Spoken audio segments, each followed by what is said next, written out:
Reality shows make a living off of conflict. Sometimes we love to get cozy on a couch, grab some snacks, and watch people with ridiculous hair extensions throw drinks in each other's faces. But we can't live our lives by picking a fight every single time we get irritated, especially at work. Handling conflict takes finesse and thought, and most confrontation comes down to having a calm yet difficult conversation. So today, we're going to talk about some tactics to manage conflict, help you give effective feedback, and show you how to apologize in a way that counts. I'm Evelyn from the internets, and this is Crash Course Business Soft Skills.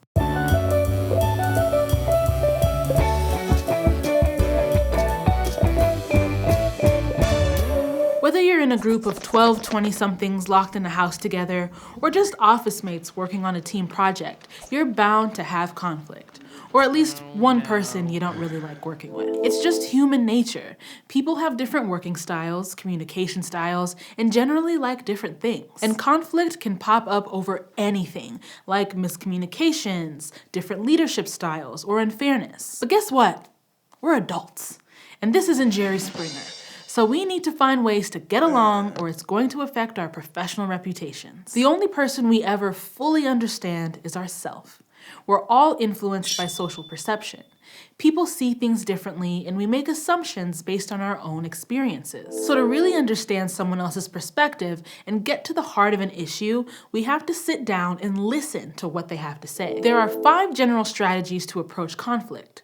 Many people favor 1 or 2, but like they say in finance, you need to diversify your portfolio. Conflicts are complicated, and some resolution styles work best in different situations. Each strategy has a different level of assertiveness, which is directly asking for what we want, and cooperativeness, which is our willingness to work with others. Sometimes you can solve conflicts by simply dividing something up, like a distributive negotiation or splitting a check. In that case, compromising may be the best bet, which is bargaining for a solution that satisfies everyone.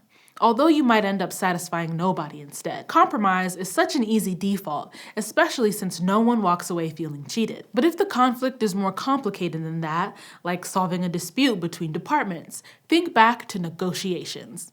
It may be worth trying collaboration, which is searching for a creative solution that meets everyone's needs. Collaboration can be tricky.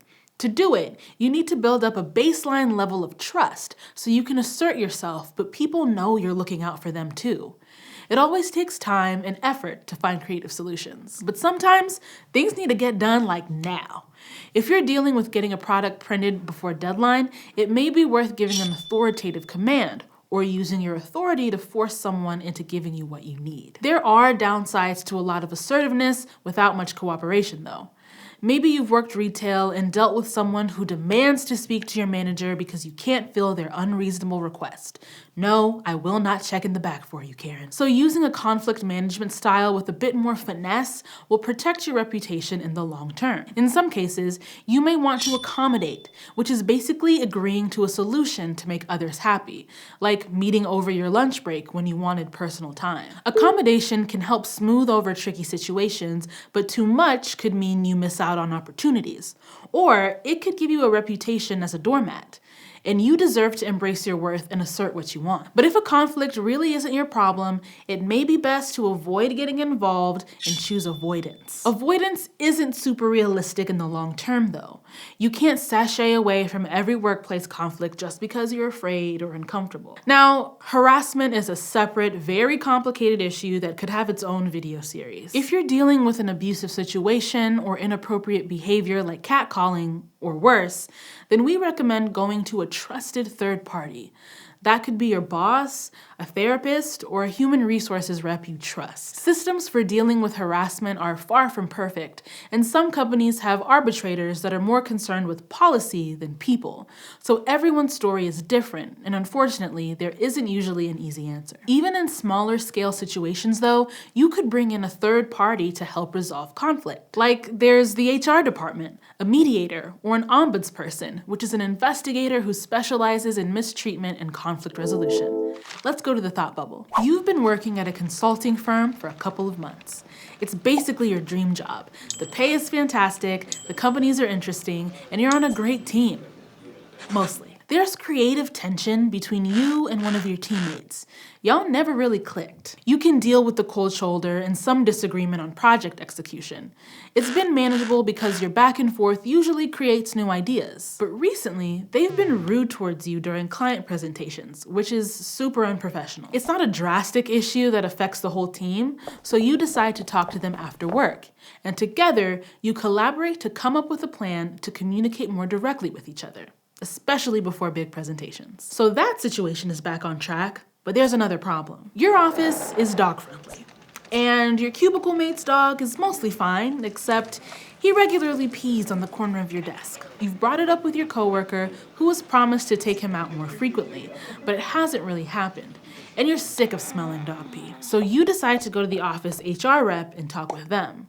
By the end of the week, a memo is emailed out issuing a dog code of conduct for the office, along with a formal complaint system. Because of this third-party intervention, your coworker starts to train their dog more and take him out for a long walk on lunch breaks. And soon, you've got your space back. Thanks, Thought Bubble. Third parties can help give negative feedback in an objective way, especially if the conflict could get heated. But negative feedback is common in the office for simple things too, like presentation skills or communication. We all have skills we need to practice and habits we need to change. And like good judges on talent competitions, when we're delivering negative feedback, there's a basic structure we can use to make sure it hits home. First, point out the specific behavior that could be improved by providing examples. Next, discuss its impact. For feedback to be valuable, we need to explain why there's a problem and why this thing matters. Just saying we dislike something could be a personal preference, and that isn't helpful. Then, we need to be explicit about what needs to change.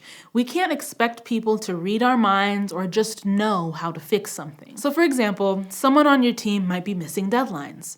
You could point out a couple times that happened, explain that the late work is throwing off the team, and tell them to prepare their work at least a day before it's due. When you're sharing negative feedback, recognize that not everyone gives and receives it in the same way. Just look at Gordon Ramsay compared to the judges on Great British Bake Off. Feedback styles even vary by culture.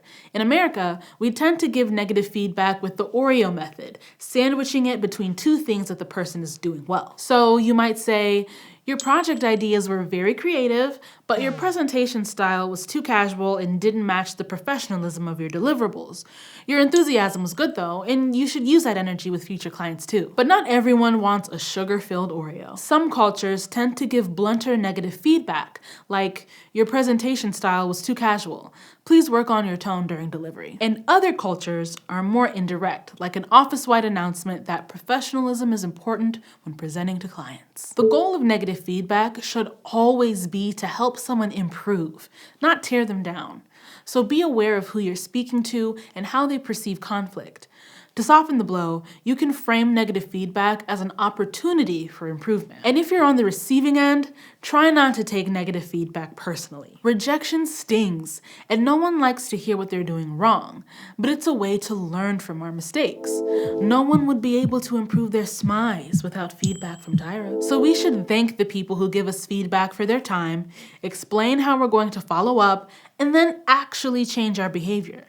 Actions speak louder than words. And if we're receiving negative feedback because we messed up, we may want to apologize too. Maybe you accidentally ate your coworker's yogurt from the fridge, you were late to an important meeting, or you let someone down.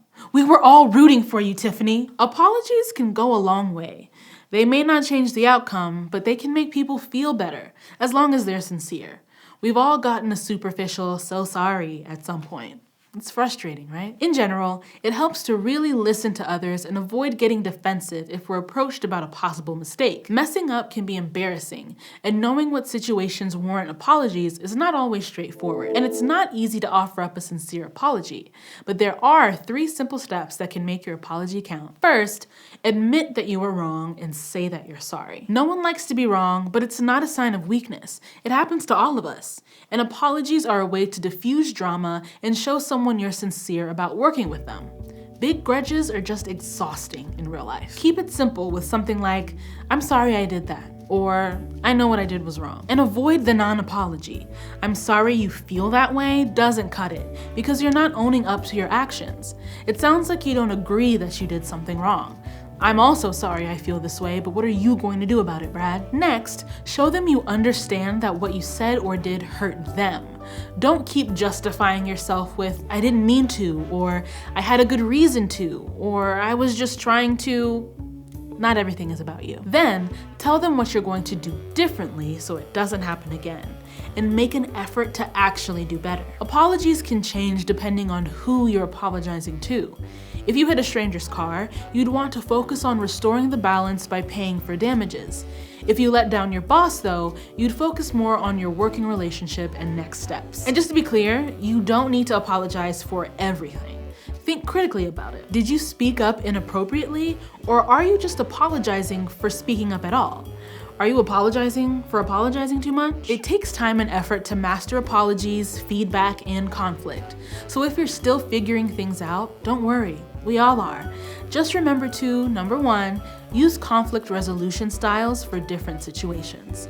Number 2, think about who you're giving negative feedback to and how to deliver it, because communication styles vary. And number 3, apologize sincerely and don't make it about you. We've talked about teamwork, but what happens when you're in charge? Next time, we'll get into what leadership is beyond the buzzwords and how to master it. Thanks for watching Crash Course Business, which is sponsored by Google. If you want to help keep all Crash Course free for everybody forever, you can join our community on Patreon.